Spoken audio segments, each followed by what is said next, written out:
পৃথিৱী মোৰ কবিতা। কবি হীৰেণ ভট্টাচাৰ্য। কলম মোৰ কমাৰৰ হাতৰ হাতুৰি, ভাঙি বিটি কৰি লওঁ শব্দ।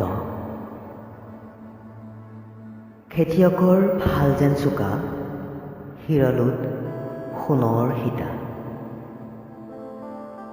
মিস্ত্ৰীৰ কৰত যেন ৰুৰ, কঠিন কাঠৰ আফালি টানি আনো অভিজ্ঞতাৰ তেজ লগা শব্দ। চাওতাল মৰদৰ ধনুৰ কাৰ যেন লক্ষ্যভেদী একোটা শব্দ। মোৰ ৰক্ত মাংস ইচ্ছাত তীব্ৰ হৈ উঠে, সিহঁতৰ কোনোটো পৰ্বতৰ দৰে উদ্ধত, কোনোটো নদীৰ দৰে নত, আৰু কোনোবাটো হ্ৰদৰ দৰে গম্ভীৰ।